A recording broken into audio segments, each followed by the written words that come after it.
Bienvenidos, amigos y amigas, a Historia Contemporánea para cuarto de la ESO y primero de bachillerato. Mi nombre es Juan Jesús Pleguezolo, soy profesor de Historia de Instituto y en este podcast le ofrezco todo el temario referente a dichos cursos. Antes de dejarles con el programa, dos recordatorios muy importantes. Si quieres sacar el máximo provecho de tu tiempo de estudio, te recomiendo mi libro Los 10 hábitos del estudiante exitoso. También decirte que este tema está extraído de mi podcast principal, Historia con el móvil, por lo que si te gusta el episodio de hoy, y pues pásate por ese otro podcast, Historia con el móvil, donde encontrarás otro montón de temas muy interesantes. Te dejo los enlaces en las notas del programa. Sin más dilación, te dejo con el tema de hoy y espero que lo disfrutes. Hoy vamos a hablar de un tema, siempre digo al inicio de cada podcast que el tema que voy a tratar es apasionante. Pero hoy más que apasionante diría que es interesante. Pero es interesante y es triste. Es un tema muy triste.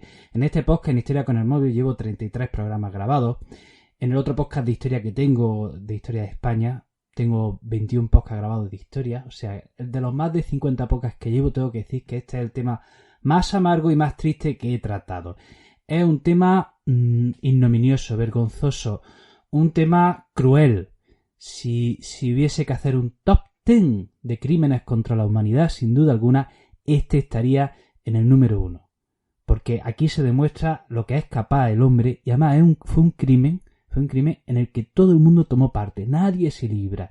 La historia juzgará a todo y cada uno de los actores que tomaron parte en este cruel y desalmado crimen que fue la esclavitud y que se perpetró durante 400 años. Bueno, vamos a empezar el programa. Miren, ¿qué es la esclavitud? Hablamos de esclavitud cuando un ser humano cuando a un ser humano se le niega su condición de ser humano y pasa a ser la propiedad de otro ser humano. Y ese dueño decide todo sobre la vida del esclavo. El esclavo no tiene derechos, es lo mismo que un objeto y le pertenece a su dueño y ese dueño podrá decidir sobre el esclavo todo aquello que quiera. La esclavitud ya había existido en África, al igual que había existido en Europa, en la historia antigua y en la Edad Media, miren, la esclavitud solía ser una consecuencia de la guerra. Al prisionero había dos opciones, o bien a un prisionero de guerra, o bien te lo cargaba, o bien lo hacías esclavo y te lo traía a tu tierra, que fuese tu sirviente y tu trabajador y todo. En ese sentido, hasta la esclavitud se puede entender como un acto de solidaridad en el sentido de que al prisionero se le estaba perdonando la vida a cambio de ser esclavo, ya, pero bueno, no se le ejecutaba. Bueno, pues era la esclavitud que había existido en Europa, en la Edad Antigua, en la Edad Media y también en África. Se cree que la esclavitud europea, la esclavitud que practicaron los europeos fue consecuencia del racismo. No es así. El racismo fue consecuencia de la esclavitud. Así es.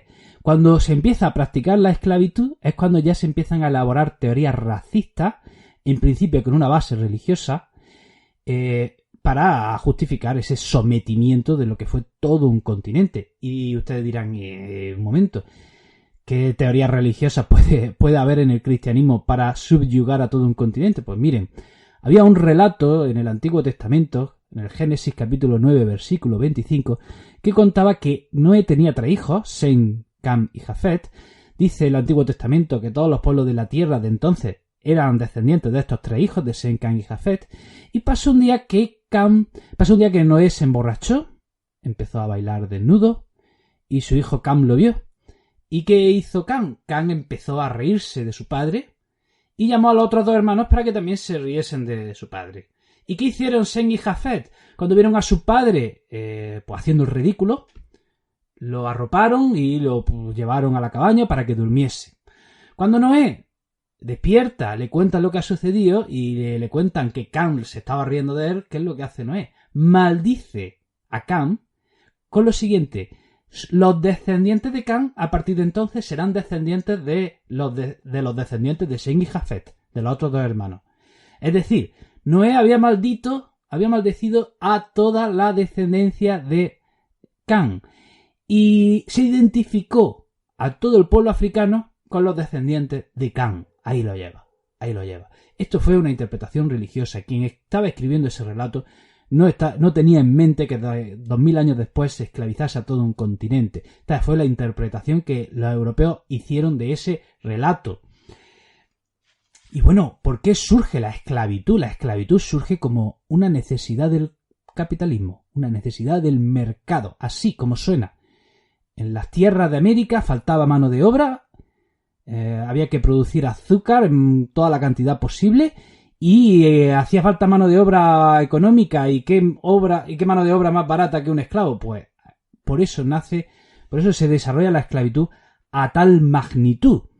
Hay dos pueblos que son los que subyugan al continente africano. Por un lado tenemos a los árabes y por otro lado a los europeos. Ambos, los árabes por el norte, los europeos por el este en la costa atlántica, son los que están practicando la trata de esclavos.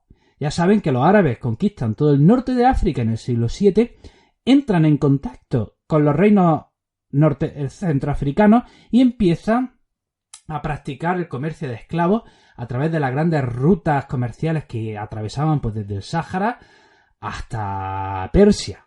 Bueno, pues ahí empieza la trata de esclavos por parte de los árabes, y hay que decir que a estos esclavos negros muchas veces les castraban para evitar que se reproduciesen y algún día se pudiesen rebelar. También hay que decir que los esclavos de los árabes, a diferencia de los europeos, no se dedicaban a la agricultura, se dedicaban más al servicio. Pero bueno, a pesar de lo que he dicho antes, sí hubo una rebelión dentro del mundo árabe de esclavos negros. En el siglo IX, unos esclavos negros que le llamaban los zani se rebelan y ponen en jaque al sultán Abbasí, al califa Abbasí, y aunque la rebelión fue aplastada, esa rebelión fue un poco el principio del fin del imperio Abbasí. La trata árabe se merecería otro programa aparte. Nosotros nos vamos a centrar en la trata europea. Bueno, ¿por qué Europa empieza a esclavizar a los africanos? Pues casi es circunstancial, casi fue por azar. Me explico. Sucedió que los turcos habían conquistado Constantinopla en 1453 y cortaron la ruta de la seda, cortaron la ruta de las especies. Durante toda la Edad Media llegaban a Europa productos de lujo de Asia. Y una vez que los turcos se han puesto en medio, ¿qué pasa? Pues que ya no nos llegan productos de lujo, ya no nos llegan especias sobre todo. Entonces dicen los portugueses y los españoles, bueno, pues si no podemos llegar por tierra al extremo oriente, no podemos llegar a la India, a China, a Japón, ¿qué es lo que podemos hacer? Pues vamos a ir por otra ruta. Y los portugueses dicen, bien, pues ¿por dónde? No, por tierra no podéis porque están los turcos. Bueno, pues rodeando África. Así que los portugueses empiezan a explorar la costa africana porque su intención era llegar a la India bordeando África. Entonces, a lo largo del siglo XV, muy despacito, los portugueses van explorando la costa africana. En 1420 llegan a la isla de Madeira. En 1434 doblan el Cabo Bojador. En 1450 llegan a la desembocadura del río Senegal. En 1487 doblan el Cabo de Buena Esperanza, o sea, llegan al sur de África. O sea, que durante 70, 80 años los portugueses están explorando las costas africanas. Y en esas exploraciones de las costas africanas se producen compras esporádicas de esclavos. No hubo un comercio masivo durante esas fechas. Fueron unas compras, ya digo, se produjeron esas compras, pero no a gran escala, no de forma masiva, como lo que vendría después. Bien, vamos por otro lado. Hemos dicho que los portugueses quieren llegar a Asia bordeando África. Y los españoles quieren llegar a Asia atravesando el Atlántico. Hete aquí que se encuentran América y los españoles se establecen en el Caribe primero. La primera base de los españoles en América fue el Caribe. Y sucedió que debido a primero a la brutalidad española y segundo a las enfermedades que allá importamos, la población nativa en el Caribe prácticamente desaparece. Entonces, no hay nadie para trabajar los campos. A esto se le añade que muchos españoles empiezan a denunciar el abuso que estaban cometiendo los españoles en América. O sea, muchos españoles en España empiezan a denunciar ante la corona por los abusos que se estaban cometiendo en América y empiezan a defender el derecho de los nativos. Tanto es así que la corona llega a prohibir la esclavitud de los nativos. Se establece que está prohibido esclavizar a los nativos. No se les puede esclavizar. otra cosa es lo que allá estuviese pasando. Pero en la corona decreta que está prohibido esclavizar a los nativos. Y dicen los españoles, en especial Bartolomé de las Casas, bueno, pues si no podemos esclavizar a los nativos, pues esclavizamos a los negros. Ya está. Total, ellos son descendientes de Cam y según dice el Génesis, sus descendientes están condenados a servir a los otros descendientes. Como lo dice el Génesis, o así lo interpretaron ellos, se ven en el derecho de esclavizar al pueblo africano. Bien, a todo esto, es que la historia se complica. Resulta que la corona española había prohibido a sus súbditos comerciar con esclavos. Entonces, como han prohibido a sus súbditos comerciar con esclavos, ojo, prohíben comerciar con esclavos, no comprar esclavos o tener esclavos. Eso no está prohibido. Está prohibido comerciar con ellos. Entonces, ¿qué es lo que hace? Se lo encargan a los portugueses. Como nosotros no podemos no podemos practicar la trata de esclavos, los españoles le encargan a los portugueses envíos a América. Así que en 1517 los portugueses envían el primer barco lleno de esclavos al Caribe. Y aquí se inaugura un comercio triangular, este comercio de la muerte, en el que los barcos europeos iban a África, compraban esclavos, iban a América, los vendían, ya cuando tenían los barcos vacíos los llenaban de objetos que de América, ya fuesen productos agrícolas, ya fuesen productos minerales, cosas que no se pudiesen encontrar en Europa, y una vez que ya habían cargado en América los barcos de productos, vuelven a Europa y venden los productos que habían adquirido en América. Y cuando ya tenían otra vez los barcos vacíos, otra vez se iban a África. De Europa a África, de África a América, de América a Europa, de Europa a África, así. O sea, el comercio triangular. Se empiezan a establecer a lo largo de la costa africana puestos comerciales para comprar y vender negros.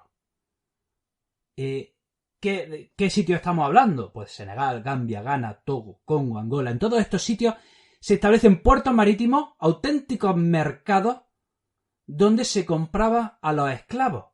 ¿Y quiénes compraban esos esclavos? Pues miren, aquí, si es que como he dicho antes, aquí todo el mundo tiene su parte de culpa. Aquí tuvieron todas las naciones. Primero fueron los portugueses los que llevaron la avanzadilla, pero luego les toman el relevo los holandeses, los franceses y los ingleses. Los ingleses quizás los que más, los que hicieron del comercio una auténtica industria fueron los ingleses. El primer negrero inglés se llamaba John Hopkins, y bueno, hay que decir que gracias al dinero de la esclavitud, pues los ingleses construyeron ciudades como Liverpool o Bristol. Pero ya digo, aquí en la esclavitud estuvieron todos metidos. No se libró nadie. ¿Y cómo se le llamaba? ¿Cómo se llamaba a ese paso de África a América? Se le conocía como el paso intermedio. Ese viaje era un viaje infernal para los negros. A los esclavos los hacinaban en las bodegas, los tenían tumbados para que cupiesen más, y apenas tenían 1 metro para moverse, y no podían moverse de ahí, estaban ahí en cuclillas o tumbados durante todo el viaje, que podía durar 1 mes o más. Tenían 3 o 4 cubos para hacer deposiciones. Y si por casualidad a lo mejor los llevaban a cubierta y algún blanco se despistaba, lo que hacían los negros era tirarse al mar y suicidarse. Eso era lo mejor que les podía pasar. Algunos, cuando veían que no se podían tirar al mar, ¿qué hacían? Dejar de comer. Pero esto los blancos ya se lo tenían previsto, entonces tenían tubos especiales para metérselos por la boca a los negros y que obligarles a comer. Y ni qué hablar de lo que podía estar sucediendo con las mujeres. Las mujeres negras se convierten en esclavas sexuales y cualquier aberración sexual que se nos pase por la cabeza, pues eso se hacía con ellas. Para que los negros no se suicidasen y levantarles el ánimo, atención, los llevaban a cubierta y les obligaban a bailar. Toma ya, toma ya. De 1699 a 1845 en los barcos ingleses hay documentados 150 motines. Casi todos fracasaron. Casi todos los motines de los negros fracasaron. Y cuando fracasaban y se detenían los cabecillas, pues a los cabecillas de esos motines les pasaba algo maravilloso y es que les ejecutaban a muerte. y se alegraban cuando les ejecutaban a muerte, porque lo que tenían no era vida y lo que les esperaba era un infierno. Entonces cuando escuchaban, hay testimonio de que cuando esos cabecillas, los cabecillas de los motines, escuchaban que lo iban a condenar a muerte, se alegraban, celebraban que lo iban a ejecutar porque aquello era un auténtico, se les iba a terminar por fin el infierno. Y ahora la pregunta, ¿cuántos negros fueron vendidos en América? ¿Cuántos negros llegaron a ser vendidos en América? Pues hay...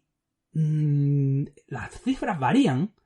Hay quien dice que fueron 10 millones los negros que se vendieron en América.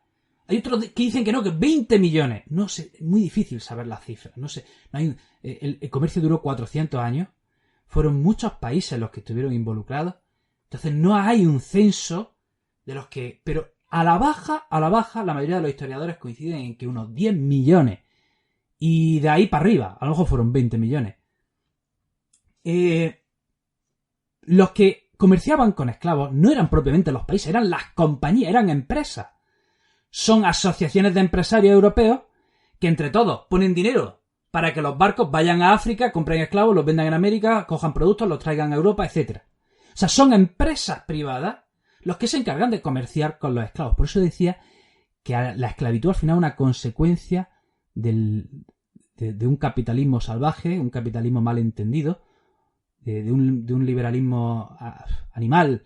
Por eso, ¿no? Porque de las plantaciones de azúcar hacía falta mano de obra, pum, pues, ala, esclavo.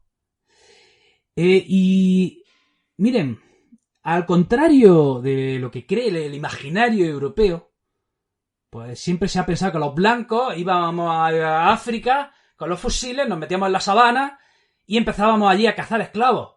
Pues no fue así. No fue así. Atención. Si hubo comercio de esclavos durante 400 años fue en parte gracias a la colaboración de los dirigentes africanos. Sí, como suena. Hubo aristocracia negra africana. Hubo reyezuelos africanos, reyezuelos negros africanos que colaboraron con los europeos en la venta de esclavos. Eran los mismos dirigentes africanos los que se encargaban de hacer incursiones tierra adentro, de ir a las aldeas y cazar esclavos. Eran los mismos, repito, los mismos africanos los que cazaban a otros africanos para venderlos como esclavos. Terrible, ¿verdad? Cruel. Esta historia es... En fin. Entonces, gracias a la colaboración de esos dirigentes, hubo un comercio tan fluido. ¿Y los europeos qué le daban? ¿Qué daban a cambio de los esclavos? Cuando llegaban, cuando se traían los esclavos de tierra adentro, se traían a las costas y a los centros comerciales, ¿qué daban los europeos a cambio de esos esclavos? Pues daban objetos de uso común en Europa, por ejemplo, vidrios, ropa, alcohol, concha, baratija, cosas que para los europeos no tenían ni objetos cotidianos, que para los europeos pues prácticamente no tenían ningún valor, pues allí tenían bastante valor. El dinero europeo allí no servía. Por eso los dirigentes africanos, pues sí, estaban dispuestos a vender a esclavos a cambio de esas ropas, esas joyas, esas baratijas. Y bueno, volvamos a lo que estaba pasando en el interior. O sea, hemos dicho que en las costas africanas había reyezuelos, no les podemos decir reyes porque no eran propiamente reyes. Si acaso eran dirigentes, jefes tribales, llámenlo como quiera, aristocracia. Hemos dicho que eran esos dirigentes negros, esa élite negra que estaba en las costas, las que se encargaban de ir al interior africano a capturar negros para venderlos como esclavos. Entonces, ¿qué pasaba? Pues que si iban tierra adentro a la aldea a capturar negros, pues ¿qué hacían esas tribus cuando veían que iban a perseguirlos? Huían ¿a dónde? Tierra adentro. Donde a lo mejor había otra tribu ya con un territorio ocupado y a lo mejor... ¿Qué está pasando? ¿Qué está pasando? Que se empieza a exacerbar odio entre las tribus africanas. Porque unos negros persiguen a otros para cazarlos como esclavos. Estos huyen y en su vida a lo mejor tienen que ocupar la tierra de otras tribus. Y empieza a cundir el caos, el odio. Empieza a cundir el desorden en el interior de África, porque esto empieza a convertirse en un todos contra todos. Se empiezan a reavivar las guerras tribales. Y además, esos dirigentes que iban a la caza de los esclavos tienen ya armas europeas. Y con esas armas europeas son todopoderosos y no hay tribu que se le pueda resistir. Vamos a ver, y vamos a hablar del desastre demográfico que supuso esto, porque esto fue ante todo un desastre para el continente, supuso una sangría demográfica terrible. Volvamos al paso intermedio. Hemos dicho que hay 10 millones de esclavos que son vendidos en América, pero antes he obviado un dato, lo vamos a decir ahora. Por cada negro que se vendía en América, se calculaba que 1 o 2 negros habían muerto durante el viaje. El viaje tenía unas condiciones tan terribles que se asumía que de todo el cargamento de esclavos iba a morir una parte. De manera que si por cada negro que se vende en América ha habido 2 negros que han muerto en el viaje, hagamos cuentas. Si hemos dicho que se vendieron 10 millones de esclavos en América, ¿cuántos eran embarcados en África para iniciar el viaje? Probablemente fueron unos 30 millones. Y si tiramos al alza, si cogemos las otras cifras que tiran al alza, si decimos que 20 millones de esclavos fueron vendidos en América, probablemente fueron unos 40 o 50 millones de esclavos los que iniciaban el viaje. Lo que pasa es que la mitad, más de la mitad, podía morir en ese viaje. Pero esperen, sigamos con estas cuentas. Estos son los que mueren en el viaje, los que llegan a América. Ya hemos hablado de los que llegan a América, que pueden ser entre 10 y 20 millones. Hemos hablado de los que inician el viaje a América, que probablemente fueron 30, 40, 50 millones. Pero esperen, hemos dicho, volvamos a las racias y a las incursiones que se estaban produciendo en el interior de África para cazar esclavos. Esos dirigentes que iban al interior de África a capturar esclavos, ¿qué hacían? Iban a una aldea, iban a una tribu, y de esa tribu, ¿quiénes se llevaban? Se llevaban a los jóvenes, a los que podían vender. ¿Y qué pasaba con los niños? ¿Qué pasaba con las personas mayores de esas tribus? ¿Los exterminaban? Probablemente. O sea, en la captura de esclavos debía haber muchísima gente que murió, muchísimos negros debieron morir ahí. Pero, esperen, que una vez que los esclavos han sido capturados en el interior de África hay que llevarlos a la costa. Bueno, pues en ese viaje también mueren muchos esclavos. En resumen, entre los que mueren en esas persecuciones para capturar esclavos, entre los que embarcan, los que mueren en el viaje, los que llegan a América, probablemente hay quien da una cifra de 100 millones de esclavos. 100 millones de población que perdió África y 100 millones de la población joven. África perdió 100 millones de personas de la población joven. Bueno, vamos a hablar ya de algo mejor, que vamos a hablar del abolicionismo. En Reino Unido, que fue el primer país que llegó a estar a la cabecilla del esclavismo, también fue el primero en iniciar el abolicionismo. Y en 1808, Reino Unido prohíbe el comercio de esclavos. Ojo, el comercio. Y ya en 1833, Reino Unido abole la esclavitud por completo y libera a todos los esclavos de sus colonias. ¿Y qué hace Reino Unido? Obliga de alguna manera a los otros países a seguir su camino. Entonces Estados Unidos, en 1863, abole la esclavitud en plena guerra civil. Abraham Lincoln abole la esclavitud y entra en vigor cuando termina la guerra civil en 1865. Francia abole la esclavitud, primero la Revolución Francesa, luego se reinstaura y luego ya se abole por completo en 1848. España, como no, la última, abole la esclavitud en Puerto Rico en 1873 y en Cuba en 1888. Y en Brasil se abole la esclavitud en 1888. Solo hay un país donde los negros abolen la esclavitud por sí mismos. Haití.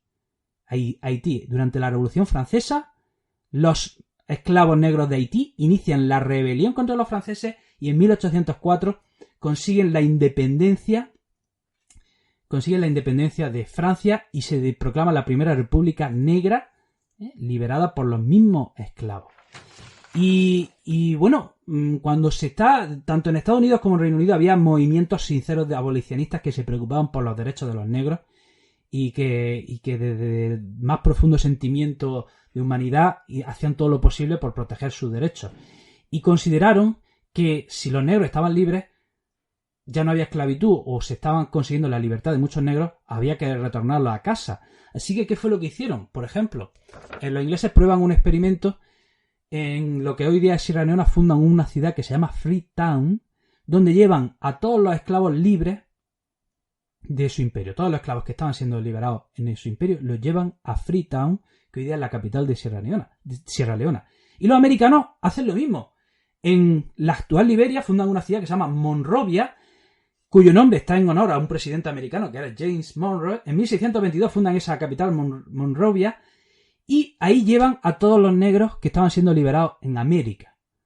Se trataba de de que tuvieran una casa. En fin, la intención desde luego era buena.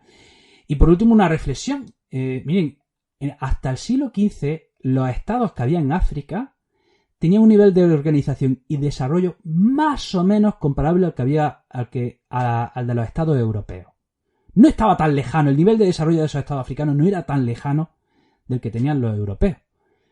Pero cuando llegan los europeos a comerciar con esclavos y hacen que los dirigentes negros vendan a su propio pueblo y con esto inicien una serie de guerras tribales, una serie de odios entre ellos, empiezan a desbaratar el continente, empiezan a una sangría demográfica de 100 millones de habitantes, en fin, la esclavitud, digamos, trajo el caos a una África que en el siglo XV, repito, se estaba más o menos desarrollando.